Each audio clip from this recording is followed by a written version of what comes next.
کل کی بات۔ کل تک میں اپنے لوگوں کو کہتی تھی کہ آپ بھی کینیڈا آ جائیں، لیکن گزشتہ چند سال سے کسی کو نہ تو دعوت دی ہے نہ ہی مشورہ۔ وجہ بے حساب مہنگائی نہیں اور وجہ نوکریوں کا کال بھی نہیں۔ آخر کو لوگ گزارا کر ہی رہے ہیں، نصیب کی باتیں ہیں یہ تو۔ وجہ ہے ہماری نسلوں کا مستقبل۔ یہ کل کو کیا ہوگا؟ کینیڈا میں گرمیوں کا موسم جا رہا ہے، پارکوں کی رونقیں ختم ہونے کو ہیں، مگر وہ دعائیں اب بھی جاری ہیں جو پارکس میں، رستوں میں، بائکس پر ڈھیر سارے مسلم بچوں کو دیکھ کر دل سے نکلتی ہیں کہ الہی ان کی جان و ایمان کو اپنی امان میں رکھنا، ان کے والدین خود اپنی اور ان کی بہترین تربیت کر پائیں، یہ دنیا سے صرف خیر کو ہی لے کر اس دنیا میں خیر ہی پھیلانے والے بنے۔ اور دعا جسے مانگتے ہوئے بھی سانس کہیں گھٹ سی جاتی ہے کہ ہمارے گھرانوں کی لڑکیاں تا حیات لڑکیاں ہی بنی رہیں اور لڑکے تا حیات خود کو لڑکے ہی سمجھتے رہیں۔ اللہ کی پناہ، شیطان کے چیلوں نے تو اپنے غیر انسانی حقوق کے نام رکھنے کے لیے ساری ABCD ختم کر ڈالی ہے۔ غرض یہی آئیڈیاز پھیلاتے جانا کہ ایسے بھی جہنم کا ایندھن بنا جا سکتا ہے اور ویسے بھی عذاب کا شکار بن سکتا ہے انسان۔ ہاں، کینیڈا میں کمزوروں کے بڑے حقوق ہیں، اسی کے ساتھ یہ خرابی یہاں بڑھتی جا رہی ہے کہ کمزور نادان بچوں کے ذہن بگاڑ کر انہیں طاقت مہیا کی جا رہی ہے۔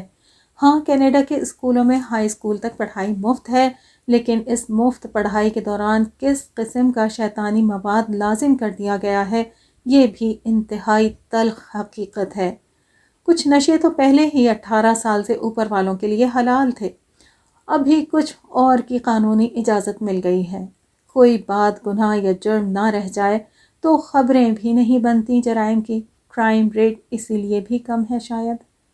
ہمارے لیے جس قدر خوشی کا مقام ہے کہ جزیرہ عرب کے ہوں، پاک و ہند سے ہوں، مختلف ممالک کے ریورٹ مسلمان ہوں، پارکس یا اسکولوں میں یا رہائشی بلڈنگز کے سامنے اسکول بسوں کا انتظار میں قطار لگائے ہوئے کھڑے ہوں، ہماری مسلم فیملیز میں اللہ کے فضل سے ایوریج 3 یا اس سے زائد بچے ہوتے ہیں، جبکہ غیر مسلم ماؤں کے بچے اکا دکا اور کم از کم ہر فیملی میں ایک کتا ان کا فیملی ممبر ہوتا ہے، اسے فیملی کا نام ملتا ہے۔ ابھی ان کے حق میں قانون وراثت غالباً نہیں بنا ہے، اس لیے چند ایک ہی ہیں جو اپنے کتے کے نام جائیداد بھی کر گئے ہیں۔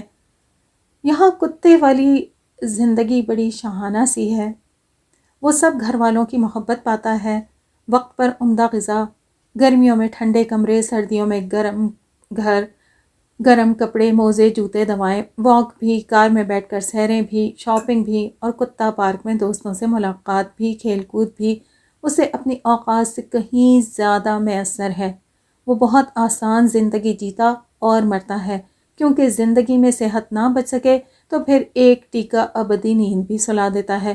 شاید کچھ ذہن اسی سے متاثر ہو جاتے ہیں، تبھی تو پہلے خبریں آیا کرتی کہ لڑکی لڑکا بن گئی یا لڑکا اب لڑکی بن گیا، مگر اسباب کی دنیا میں پڑھائی، کام کاج، روزی روٹی کے انسانی جھنجھٹ ساتھ نہ چھوڑتے ہوں اور انسان شدید کاہل ہو تو شیطان تو یہی لارے دے گا نا کہ کتے والی زندگی تو مزے میں ہے۔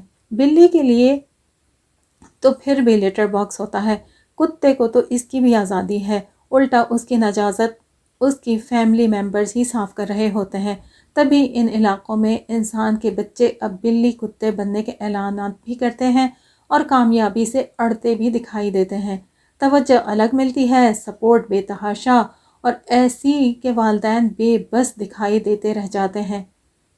ظاہر ہے ان خرافات کا توڑ یہی ہے کہ بچوں کو کوالٹی ٹائم دیا جائے، مصروف رکھا جائے، کارٹونز میں کتے والے سبھی کارٹون بین کرنے کی کوشش کی جائے، دین کی تعلیم مستند ہو جو تواتر سے جاری رہے، نہ صرف بچوں کو بلکہ والدین کو تعلیم دین حاصل کرنے کی، صالحین کی صحبت اختیار کرنے کی ضرورت ہے۔ ایک دوسرے کے لیے بہت زیادہ دعائیں کرنے کی ضرورت ہے، اور اصل ضرورت و بحیثیت امت وسط غیر مسلموں تک دین کی تعلیم پہنچانے کی ہے۔ اپنے کھیت سرسبز چاہیے تو دوسروں کے کھیت کے کیڑے مارنے پر کمر بستہ ہونا پڑے گا، عمدہ بیج فراہم کرنے ہوں گے۔